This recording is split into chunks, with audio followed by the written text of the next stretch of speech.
राजस्थान में अलग ही राजनीतिक बयार चल रही है। साल चुनावी है और सत्ता में बैठी कांग्रेस के नेताओं का द्वंद्व शांत नहीं हो रहा। सीएम अशोक गहलोत और सचिन पायलट की अदावत कब किस ओर मुड़ जाए कहना मुश्किल है। वैसे चुनावी साल वाले माहौल में मंगलवार को सचिन पायलट अनशन पर बैठे। इसका विषय रखा गया वसुंधरा राजे की सरकार में हुए भ्रष्टाचार के खिलाफ अनशन। लेकिन वसुंधरा राजे पर हमलावर सचिन पायलट का अनशन स्थल कुछ और ही इशारा करने लगा, क्योंकि कांग्रेस का कोई भी कार्यक्रम बिना गांधी परिवार के पूरा नहीं होता। लेकिन सचिन पायलट के अनशन में महात्मा गांधी की तस्वीर तो दिखी, लेकिन गांधी परिवार पोस्टर से नदारद रहा। वैसे तो सचिन पायलट कांग्रेस के बड़े नेता हैं और राजस्थान में सरकार उन्हीं की है, लेकिन राजस्थान कांग्रेस में लिहाज की नमी वहां के पानी की कमी की तरह हो गई है। 9 अप्रैल को पायलट ने प्रेस कॉन्फ्रेंस कर कहा कि वसुंधरा सरकार पर करीब 45,000 करोड़ के भ्रष्टाचार के आरोप हैं। इन आरोपों की जांच के लिए सीएम अशोक गहलोत को कहा भी, लेकिन जांच नहीं हुई।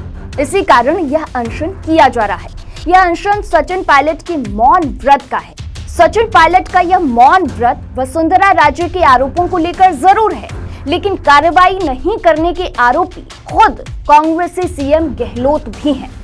अब सवाल ये उठता है कि पायलट क्या राजनीतिक संदेश देना चाहते हैं और उनके पास क्या सियासी विकल्प हैं।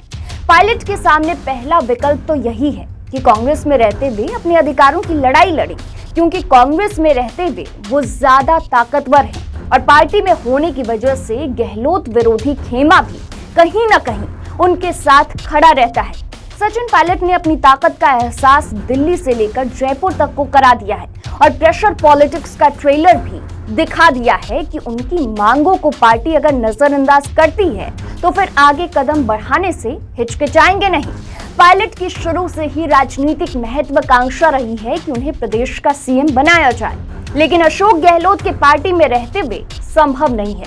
कांग्रेस गहलोत में वर्तमान देख रही है, जबकि पायलट में भविष्य। ऐसे में कांग्रेस दोनों ही नेताओं को साध कर रख रही है, लेकिन पायलट का धैर्य जवाब दे रहा है। सचिन पायलट आर पार की लड़ाई के मूड में आ गए हैं। वह पब्लिक सिंपैथी और नैरेटिव सेट करने में जुट गए हैं। ऐसे में पायलट जिस तरह से अशोक गहलोत के खिलाफ अनशन पर बैठे हुए हैं, उससे साफ है कि अब ज्यादा इंतजार के मूड में नहीं है। गहलोत तय कर चुके हैं कि पायलट को किसी भी सूरत में सीएम नहीं बनने देंगे। ऐसे में पायलट को कांग्रेस से अलग होने के लिए देर सवेर कदम उठाना पड़ सकता है। अब सवाल ये उठता है कि पायलट अगर कांग्रेस छोड़ते हैं तो फिर उनके पास राजनीतिक ठिकाना क्या होगा। सचिन पायलट अगर कांग्रेस छोड़ते हैं तो क्या अपनी नई राजनीतिक पार्टी बनाएंगे, क्योंकि राजस्थान की सियासत में उनका अपना सियासी ग्राफ है और सामाजिक आधार भी है। जयपुर, दौसा, टोंक, अजमेर, धौलपुर, करौली, सवाई माधोपुर, झुंझुनू क्षेत्रों में उनकी अपनी राजनीतिक पकड़ मानी जाती है। यही गुर्जर बेल्ट है और पायलट भी इसी समुदाय से आते हैं। प्रदेश में कोई भी गुर्जर अभी तक मुख्यमंत्री नहीं बन सका है। सचिन पायलट के पिता राजेश पायलट भी दिग्गज नेता थे और गुर्जर समुदाय के बीच उनकी अपनी पकड़ है। ऐसे में पायलट नए राजनीतिक दल बनाने के विकल्प पर अपने कदम आगे बढ़ा सकते हैं। सचिन पायलट अगर कांग्रेस छोड़ते हैं और अपनी नई राजनीतिक पार्टी बनाने का फैसला नहीं करते हैं तो उनके सामने कई सियासी दलों में जाने का विकल्प है। अनशन पर बैठने का फैसला पायलट की सोची समझी रणनीति का हिस्सा माना जा रहा है। पायलट भी मंझे हुए युवा राजनेता हैं। खबर यह है कि आम आदमी पार्टी के पायलट को राजस्थान में आप पार्टी ज्वाइन करने पर 2023 में सीएम फेस के रूप में प्रोजेक्ट करने का ऑफर दिया गया है। पायलट खुद को सीएम के रूप में देखना भी चाहते हैं, तो आम आदमी पार्टी उनके लिए एक विकल्प हो सकती है।